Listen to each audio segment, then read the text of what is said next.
¿cómo te gustaría trabajar a vos siendo una persona que trabaja para alguien o en una organización? Que te dijeran qué es lo que hay que hacer todo el tiempo, que te estuvieran controlando todo el tiempo y sin sacarte los ojos de encima y tratando de que rindieras lo máximo posible con el menor de los respaldos, el menor de los apoyos, o tratar de generarte y darte posibilidades y herramientas también que te puedan servir no únicamente para el trabajo, sino que para la vida en general. Entonces, pensé que la manera era liberando procesos y apoyando y ayudando a las personas a que pudieran desarrollar su máximo potencial dentro de lo que es la especificidad del trabajo, ¿no?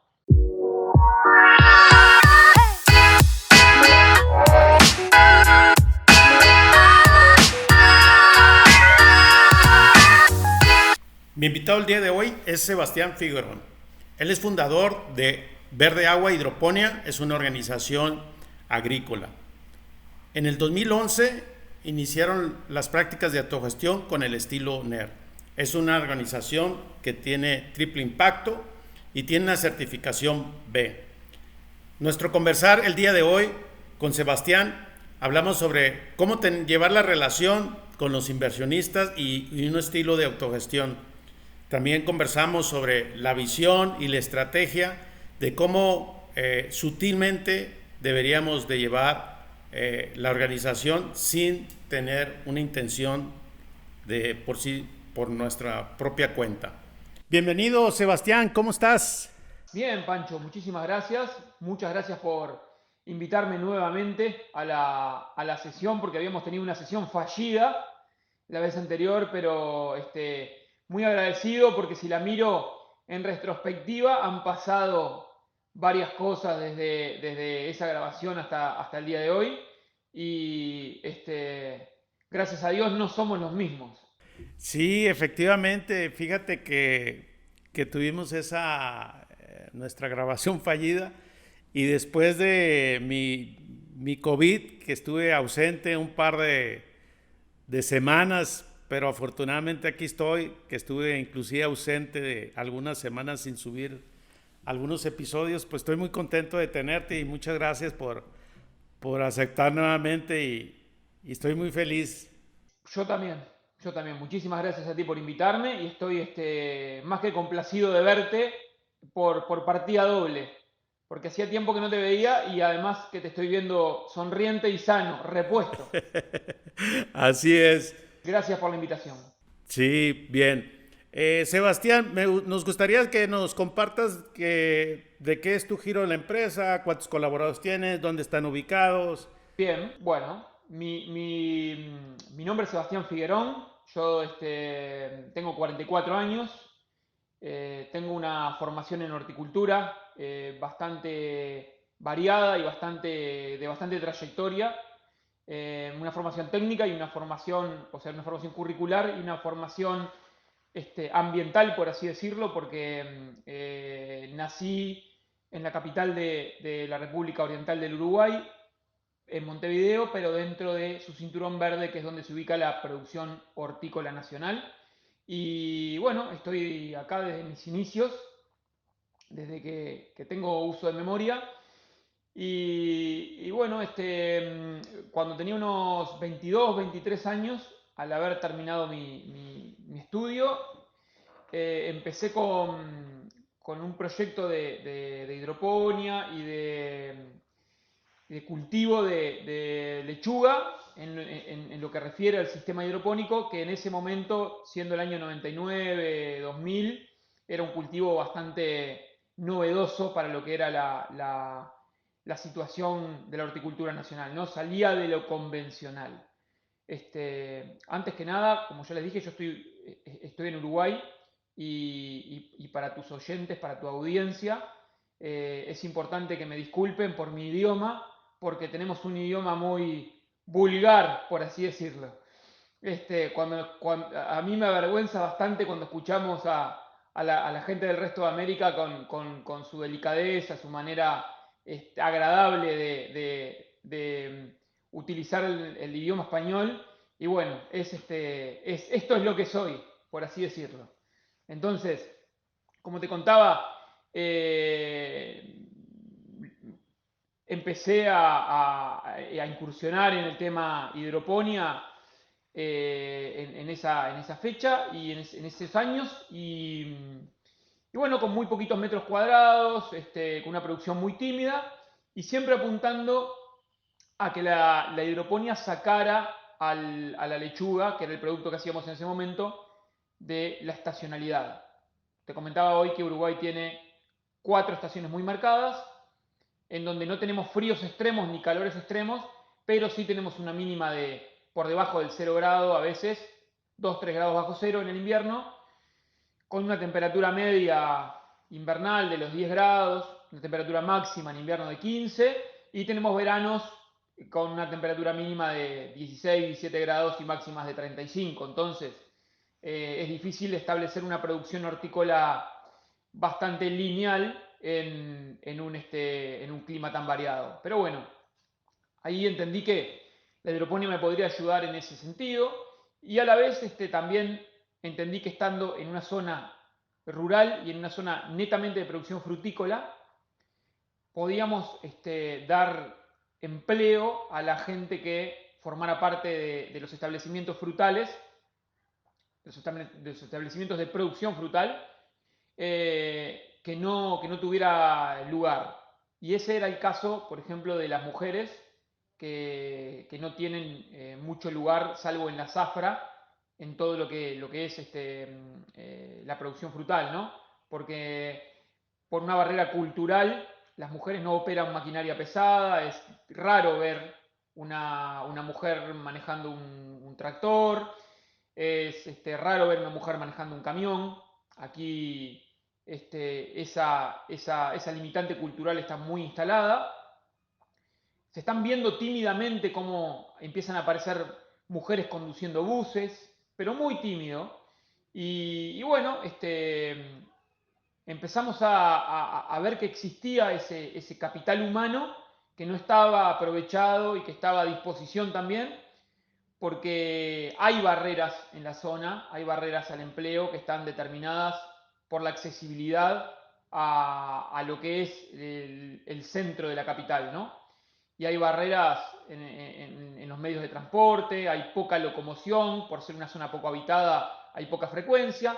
Entonces todo eso lo capitalizamos y lo pudimos transformar en más fuentes de empleo y también apuntando a calificar esas personas, esas fuentes, para después llegar a ser lo que es Verde Agua hoy, que está rondando las 100 personas ocupadas.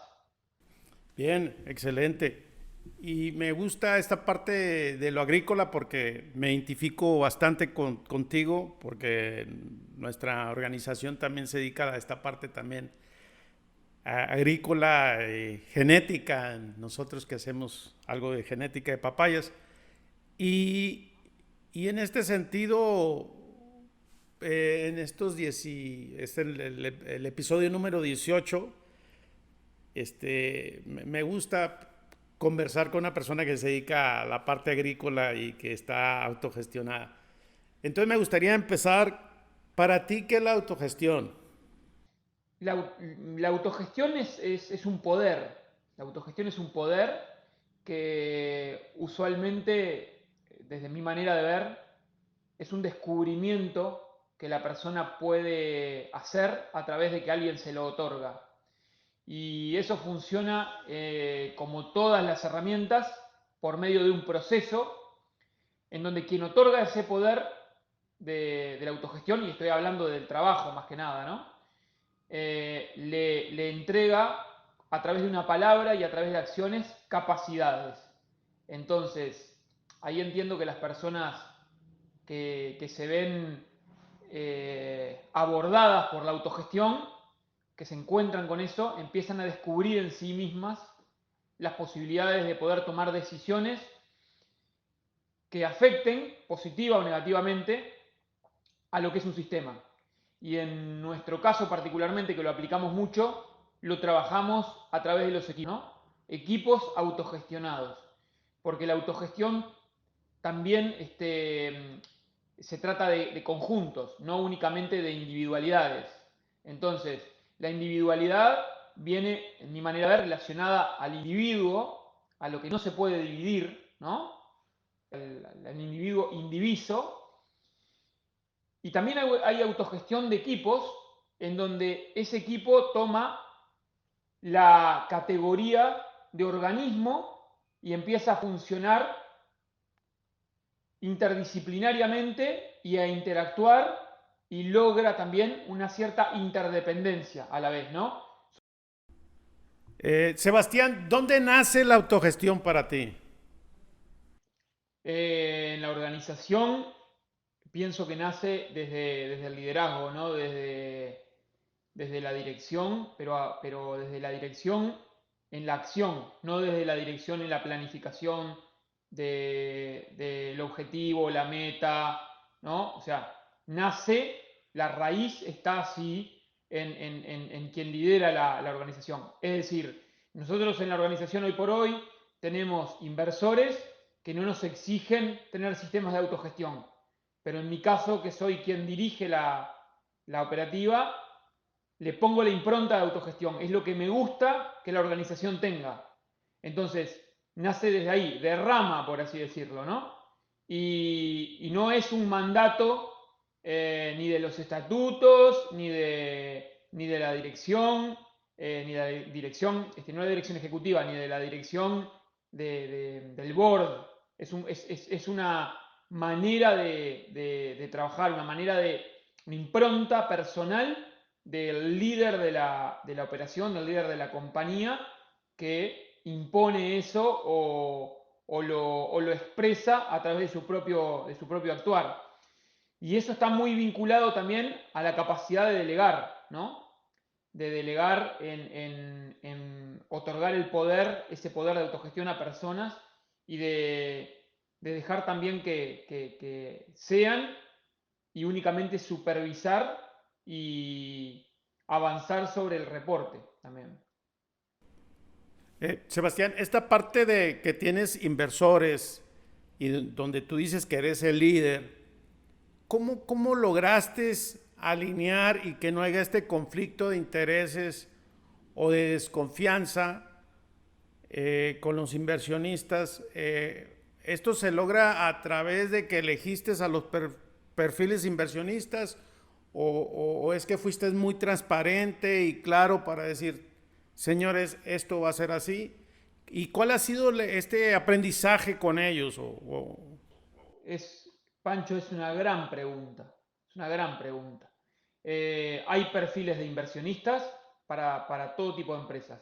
Los tradicionales son los que más hay y después hay inversores que buscan sacar, por ejemplo, su capital que lo tienen puesto en compañías convencionales y llevarlo hacia compañías de triple impacto, como es el caso de Verde Agua, ¿no?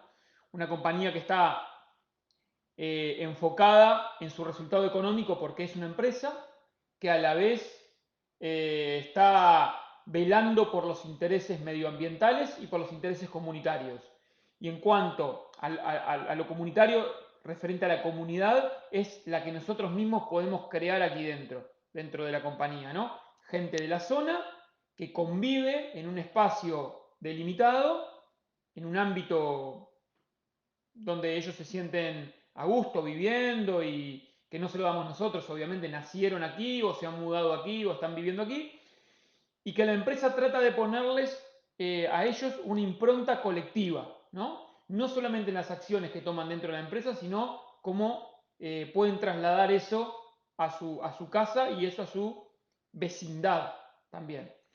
Entonces, cuando nosotros hicimos una ronda de inversores para poder hacer una expansión de la empresa y vender un porcentaje, se acercaron a nosotros diferentes perfiles, dentro de los que había muchos de inversores de compañías convencionales que estaban migrando sus capitales a empresas de triple impacto, de una manera muy tímida, porque esto está surgiendo recién. Entonces, cuando se les empieza a hablar de esto, es como que estamos hablando otro idioma, ¿no?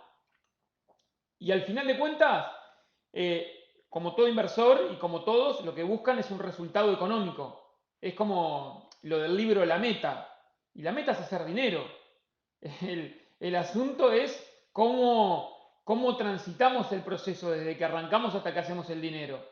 Y bueno, si se hace de una manera u otra, quien pone la inversión, quien pone el capital para que eso se lleve adelante, también tiene responsabilidad. Y ellos apuntaban a este tipo de empresas. Hoy, al día de hoy, convivimos con el agrado, no puedo decir felicidad porque no puedo transmitirle a otro mi sentimiento, pero convivimos con el agrado de que ellos tienen una rentabilidad superior a la de las empresas en donde invertían antes, superior a la del interés bancario, sabiendo que están logrando ese beneficio, esas ganancias, en una empresa en donde a la vez se protege el medio ambiente y se protege a las personas. Pero el balance manda. Y eso es una realidad, ¿no?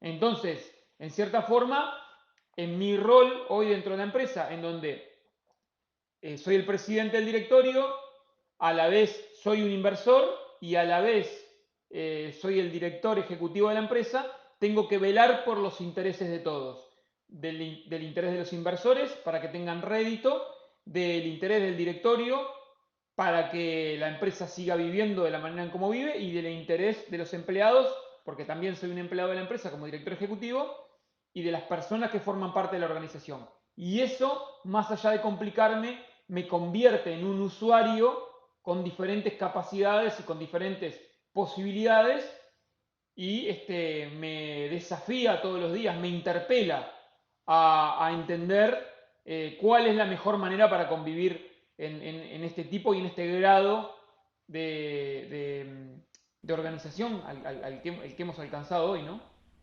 Claro, gracias. Sebastián, me gustaría que nos compartas ahorita que hablabas de triple impacto y sé que traes en tu camisa certificación B, que nos expliques así brevemente de qué se trata esto y la certificación, porque también tienes parte de este movimiento, ¿no?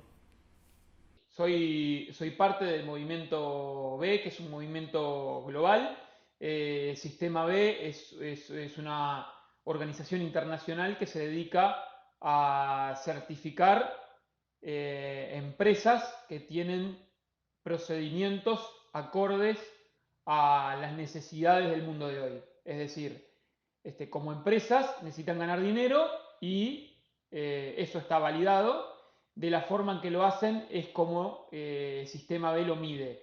Y lo mide a través de una herramienta que es una evaluación de impacto, muy interesante de aplicar, muy interesante de meterse en ella, y que lo que hace es medir de qué manera tú estás formando parte y haciendo empresa a través de determinados indicadores que claramente se pueden visualizar por medio de la herramienta. Y esos indicadores están relacionados a las personas que trabajan dentro de la empresa, a el medio ambiente, cómo es el tratamiento de tu empresa con el medio ambiente y con el ambiente en sí para poder obtener y llegar a un producto y cómo todo eso se vincula para ganar dinero, ¿no? Y eso es algo que está disponible para todas las personas que tienen empresas o para todos los curiosos en la página sistemab.org. Ok. Gracias, Sebastián. Sebastián, estuve leyendo ahí en tu bio, tu currículo, que ingresaste al estilo NER en el 2011, ¿es correcto? Es correcto. Y cuéntanos un poco de cómo fue y cómo fue tu curiosidad por entrar, cómo llegaste al estilo NER y qué sucedió en eso, porque ya estamos hablando de hace 10 años Sí, y quiere decir que en ese momento era algo para América Latina, excepto lo de Brasil con Ricardo Sembre de Senco, pues de ahí en fuera era algo muy desconocido, ¿no? ¿Qué sucedió en ese momento? ¿Cómo se te vino a la cabeza? ¿Y cuál fue la experiencia al inicio de eso? fue algo muy fortuito y como un ensayo de laboratorio muy casual. empecé a participar de un grupo de empresarios que anhelaban el estilo NER y yo creí que ellos lo practicaban. Entonces aceleré todos los procesos dentro de mi empresa para poder llevar adelante el estilo NER, ponerle a la empresa la impronta de la inspiración que yo obtenía desde el entender el estilo NER, y al final de cuentas me terminé dando cuenta que ninguna de esas empresas lo aplicaba, que el único que lo estaba aplicando era yo en Verde Agua, y había creído que todos lo aplicaban, porque como llegué tarde al grupo, me metí con el grupo funcionando y lo sentí hablar y hablar y hablar y hablar, pensé que un malentendido y me terminó saliendo bien, porque al final terminé siendo el único del grupo que lo aplicó y bueno, fue un error de comunicación. Y vos me decís, ¿cómo no te diste cuenta? Bueno, no me di cuenta producto de mi velocidad. Mi velocidad me generó muchos baches y no me permitió preguntarle a nadie cómo es que funciona tu empresa, cómo lo haces en la práctica real, sino que yo escuchaba hablar y hablar y hablar y hablar, y siempre escuchaba ejemplos de empresas, pero como no lo conocía, no me daba cuenta que eran empresas del País Vasco. Pensé que eran empresas, pensaba que eran empresas de Uruguay. Y bueno, así ingresamos. Y fue muy satisfactorio porque fue como mi gran introducción a la autogestión, mi gran introducción al sistema B y la gran introducción de una empresa con un nuevo modelo, ¿no? Esta empresa es un modelo bastante peculiar en referencia a lo que es una empresa tradicional, más que nada en Uruguay. Y Sebastián, y en ese momento, ¿qué es lo que a la hora de implementar, cuáles fueron los retos y desafíos en ese momento? No hubo no hubo gran resistencia. Era una empresa con pocas personas, muy pequeña y con mucho corazón. Entonces no hubo resistencia de ningún tipo. Se dio una construcción más horizontal y muy lineal y muy rápida. Creo que lo que más perjudica a las personas cuando salen del régimen convencional a cuando pasan al estilo NER es el tema de las horas extra, ¿no? Como esa fue la gran dificultad. Sebastián, me llama la atención por qué decidiste entrar realmente a este tema de estilo NER, a la autogestión. ¿Qué te enamoró? ¿Qué te apasionó? ¿Qué te hizo mover? Mirá, creo que lo que le sucede a la mayoría de las personas cuando se hace la pregunta de cómo le gustaría trabajar a uno mismo, ¿no? ¿Cómo te gustaría trabajar a vos siendo una persona que trabaja para alguien o en una organización? Que te dijeran qué es lo que hay que hacer todo el tiempo, que te estuvieran controlando todo el tiempo y sin sacarte los ojos de encima y tratando de que rindieras lo máximo posible con el menor de los respaldos, el menor de los apoyos, o tratar de generarte y darte posibilidades y herramientas también que te puedan servir no únicamente para el trabajo, sino que para la vida en general. Entonces, pensé que la manera era liberando eh, procesos y apoyando y ayudando a las personas a que pudieran desarrollar su máximo potencial dentro de lo que es la especificidad del trabajo, ¿no? Y a mí me hubiese gustado así, si hubiera sido empleado por alguien, que me dieran alas. Y bueno, y desde ahí partió. Lo que me di cuenta después es que hay varios niveles, ¿no? Porque también lo que estaba equivocado era que yo pretendía para los demás lo que pretendo para mí. Pero eso a veces no es tan bueno, porque todos tenemos aspiraciones distintas. Entonces hubo que pasar por un proceso y un momento en donde hubo que entender qué le cabía a cada quien.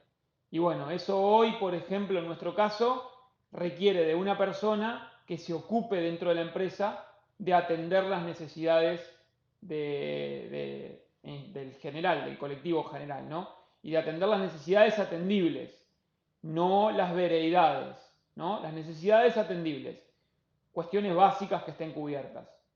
Transporte, alimentación, salario más que digno y bueno, situaciones particulares que podemos contemplar porque la realidad económica de la empresa lo permite también. Y también mantener la relación entre el salario menor y el salario mayor de la compañía, que no exceda 7 veces, ¿no? Y eso habla de que no puede haber obscenidades económicas y que creo que una persona que tenga un salario digno, si hay una persona que gana 7 veces más o hasta 7 veces más como el dueño de la compañía, le da bien para vivir. Entonces, no hay esas diferencias y esas brechas que a veces nos colocan en posiciones complicadas en cuanto a justificar el porqué de las adquisiciones materiales, ¿no? Y está lleno, como me decía una amiga una vez, está lleno de empresas ricas con gente pobre. Y esa es una consigna. Que nadie se enriquezca si no hay personas que están trabajando dentro de la empresa con las necesidades de transporte, vivienda, alimentación, salud y vestimenta absolutamente cubiertas. La gente que trabaja en esta empresa es responsabilidad de nosotros, porque ellos trabajan con y para nosotros. Entonces, tenemos que hacernos cargo de ese tema. Sebastián, fíjate que en el caso de nuestra organización, actualmente tenemos el salario mínimo máximo por 20. Esto lo hicimos en el 2013 y ahora estamos en un proceso de revisión de los salarios. Y yo veía esta simplificación que tiene el estilo NER, que no pase más de 7. En el caso de ustedes, ¿cómo fue? ¿Fue fácil de implementarlo? ¿No hubo objeción? Me recuerdo que nos comentaste de que eran pocas personas, que fue fácil la implementación. Pero esto, ¿qué tranquilidad, qué beneficio le da hoy a Verde Agua y a los colaboradores? Fue fácil porque la empresa se inició con 2 personas, entonces en la medida que íbamos tomando gente no había plata para un salario, no hubo inversores al principio y no había plata para un salario más que para un salario digno. Entonces durante 10, 12 años vivimos con un salario complicado, en las 2 personas que iniciamos la empresa. Y después, recién te diría que tenemos salarios acordes al cargo en lo que es la media hace un año, cuando la empresa logró estabilizar todo su esquema. Y bueno, pero eso arrastró también a que la gente que tiene el salario mínimo de la empresa tiene bastante más que un salario mínimo nacional, bastante más, y otros beneficios. Entonces, si bien los salarios no es algo que esté público, no es algo que se esconda tampoco, pero permite que la accesibilidad a determinadas cuestiones materiales no sea tan distante entre la persona que tiene el salario más bajo a lo que representa el mío, por ejemplo, ¿no? Y que también hay pariedad entre el mío y de algunas personas más. Y hablando de pariedad, también pagar igual monto salarial para mismo cargo, independientemente del género y de la orientación, ni que hablar, política, filosófica y sexual que cualquier persona tenga. Que obviamente en un pool de 100 personas te imaginarás que hay de todo. Y bienvenidos todos también, ¿no? En esa historia. Bienvenidos todos. Claro, y sobre esto me queda claro que ya es una parte madura. ¿Qué ha evolucionado desde 2011 que iniciaste hasta el día de hoy? ¿Qué ha sido lo más trascendente? Porque en estos procesos de madurez, de aprendizaje, yo lo voy viendo y sigo aprendiendo ahora con mi reingresarme nuevamente a mi organización, que fue a partir del 5 de abril, después de casi 2 meses ausente. Traigo con otra visión, veo la empresa de otra manera. En tu caso, ¿cómo han sido esas evoluciones? en estos 10 años? Desde todo punto de vista evolucionó. Evolucionó como organización, evolucionó como equipos de trabajo, evolucionó en la presión hacia los mandos medios, evolucionó en la cantidad de personas, evolucionó en la maquinaria y en la forma de ser empresa. Hubo un cambio radical, pero más que nada en los últimos 3 años, cuando empezamos a ocupar cada persona el lugar en donde más cómodo se siente. Porque también leí una vez algo muy breve que decía que las empresas, las organizaciones, tienen como esa intención de promocionar a las personas que están dentro siempre, ¿no? Quieran o no. Y a veces no hay más que preguntarle a una persona si quiere mejorar su posición, su cargo y su responsabilidad, y que es válido que te diga que no. No quiero más responsabilidades, quiero esto que tengo está bien para mí. Y en eso hemos evolucionado también, en aprender a manejar nuestras limitaciones y las limitaciones ajenas. Eso fue algo muy, muy interesante. Fíjate que coincido totalmente y lo he vivido cuando hay personas que cubren un rol, que son felices, que no quieren más responsabilidad. No es que no tengan la capacidad o la habilidad o los conocimientos, simplemente decir, yo con esto que hago soy feliz, soy pleno, aporto bastante a la organización, soy responsable, comprometida y yo también he entendido a respetar que también es válido porque la vida así es y es una persona, como otros que quieren tener más responsabilidades, más compromisos, cubrir otros roles y me identifico bastante contigo y creo que te ha pasado lo mismo que a mí. Hay que aprender a detectarlos y que a veces colocarle a alguien un auto mejor en la puerta es cargarlo de infelicidad. Si no se le pregunta antes, ¿no? Sí, y sucede que entran en estrés, en infelicidad, en un conflicto, ¿no? Y en algo que se da muchas veces, que uno lo presiona a eso, y es el síndrome del impostor, ¿no? Hacer que la persona no se sienta apta para ese desempeño. Que lo estamos presionando nosotros. Muchas veces nos pasa. Y nos pasa a nosotros mismos. Hay una presión psicológica dentro de este rol del equipo, ser señalado, juzgado, oye, tú no quieres hacer esto, tú no puedes, y es todo lo contrario, ¿no? Es decir, oye, lo que yo hago está correctamente, doy resultados, contribuyo, hago colaboración, pero realmente no quiero tomar otro rol, ¿verdad? Eh, en el caso de nosotros tenemos una chica que tiene como unos 14 años o 15, no recuerdo, y es muy buena en lo que hace y ella es la que tengo y la respeto, es excelente, muy querida y tiene una disciplina y lo hace bien, pero dice, pues yo aquí estoy feliz, ¿no? Suele suceder. Y lo identifico mucho, Suele sí. suceder. No como nosotros que siempre queremos Siempre un tomar poquito otros más. roles. Siempre un poquito más. Siempre un poquito más. Exactamente. ¿Cuáles son tus sueños? ¿Hacia dónde quieres llevar a Verde Agua? ¿Tienes algún propósito en el futuro? ¿Estás inspirado en algo o hasta aquí llega? ¿Qué es lo que sigue? No, básicamente vamos a ver qué más hay. Vamos a ver qué más hay. Pero va a llevar su ritmo. Ya no depende únicamente de mí, ni de mi voluntad. Y esta parte, ¿cómo la manejas tú cuando dices que no depende de ti y contra tu voluntad? Pero tú, ¿cómo haces estas reuniones o lo define los inversionistas? ¿Cómo es el futuro? ¿Es entre todos? ¿Hay sesiones anuales o semestrales? ¿O cómo?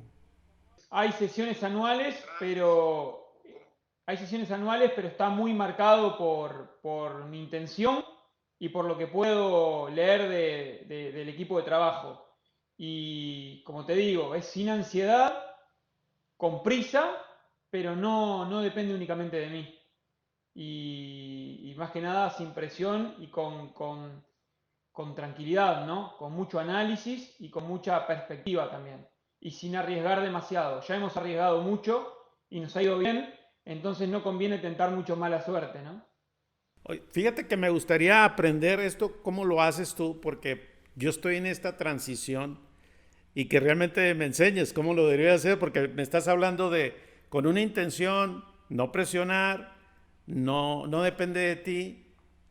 Y cómo es que lo logras. Es sutilmente que al final es una cuestión colaborativa entre todos, todos estos equipos.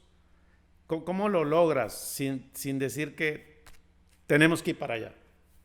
Es, es muy consultado, porque si no es acordado entre todos, no va a suceder, Pancho, no va a suceder. Y se habla mucho. Yo creo que invierto el 80% de mi tiempo en hablar con el resto del equipo y en consultarles qué se está haciendo, cómo, pero desde la colaboración, no desde la interpelación. Y podremos llegar a esto propositivo, ¿no? Y bueno, y después tratar de ocupar, necesito estar en lo más importante de lo importante para ser eficiente también y que ellos lo sean. Entonces, un poco viene por ahí. Claro, y me queda claro tu mensaje porque es muy válido y me hace bastante sentido. Y te lo quise preguntar, Sebastián, te quise hacer esta pregunta porque uno es vulnerable, uno pensaría que el hecho de que estemos hablando tú y yo aquí en este espacio, yo lo sé todo y no le pasa a uno nada, ¿no? Yo siempre digo que me gusta aprender de mis invitados y, y siempre salen cosas como esta que te acabo de consultar, porque porque es la realidad, ¿no? O sea, yo quisiera saber todo, pero cada día salen y lo aprecio bastante y por eso te quise hacer la consulta. Sebastián, ¿y tú qué recomendarías a las personas que ya iniciaron un proceso de autogestión, que están en el estilo NER o en cualquier otro movimiento? ¿Qué le recomiendas en este espacio desde tu humildad que lo eres y desde el corazón eres muy abierto y me agrada bastante? Y pues, ¿cuáles son tus recomendaciones? Paciencia y fe. Esa es mi recomendación. No abandonar el proceso y transmitirlo a la mayor cantidad de gente que se pueda dentro del equipo. A nosotros nos sucede algo siempre, Pancho, y que también lo veo en vos, y es, el león cree que todos son de su condición, y no es así, y no es así. Y es algo que aprendí en el último año, a esperar y a tener mucha fe, ¿no? Eso también. Fe en el equipo, fe en nosotros y obviamente fe en las divinidades, si es que están presentes, pero confiar en nosotros mismos. Eso para mí es importante y hacer ese ejercicio, ¿no? Revisar y revisar, revisar lo que estamos haciendo, como personas más que nada. Y esto parece fácil como lo expresas, pero ya en el vivir día a día se generan miedos, incertidumbres. Inclusive comentabas en el síndrome del impostor, ¿no? Que hasta uno duda de uno mismo. Eh, pero bueno, son cosas que hay que vivirlas, ¿verdad? Así es. Yo a esta altura del proceso ya no tengo dudas y tengo miedo. Tengo miedo de que no siga siendo lo que es. Que la organización crezca, se desarrolle, eso no depende de mí, solo. Entonces, ponerle a los demás esa cuota de esperanza, hacer una revisión de cómo llegamos hasta acá, usualmente, y bueno, también más que nada de lo que queremos ser como personas, ¿no? Y como personas funcionales a una organización. Y después, que vivan su vida también, porque ya me lo dijo un amigo una vez, la vida está en otro lado, no adentro del trabajo, pero el trabajo se necesita para vivir. así que hay que tratar de construirlo conjuntamente. Perfecto. Sebastián, ¿dónde te podemos encontrar en las redes sociales? ¿O en dónde? Verdeagua-hidroponía, y si no, con mi nombre en Instagram, y ahí estoy, y a disposición de todo el mundo, todo el tiempo. Muchas gracias, Sebastián. Te agradezco mucho este espacio, este conversar y la verdad me llevo gran aprendizaje. Igual yo, Pancho, te agradezco mucho y como siempre un placer escucharte y ver tu optimismo ante la vida. Es un ejemplo. Un poco de eso.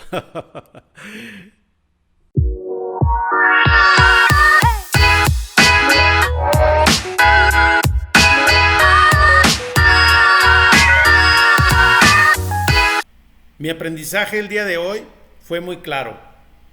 Es que se puede llevar un modelo de autogestión con los inversionistas, siempre y cuando tener ese perfil claro de que esto es algo bueno y que va a tener resultados. Y me siento muy orgulloso de aprender esta parte con Sebastián, que lo ha hecho muy bien y creo que para mí es un ejemplo. Si te gustó este episodio, puedes hacerme tus comentarios en Instagram y me encuentras como panchomora.life y en LinkedIn como Pancho Mora. Valoro y aprecio tus comentarios. Si tienes curiosidad de conocer más sobre la autogestión y sus principios, visita mi página panchomora.life y te regalaré 30 minutos de mi tiempo para tener un buen conversar.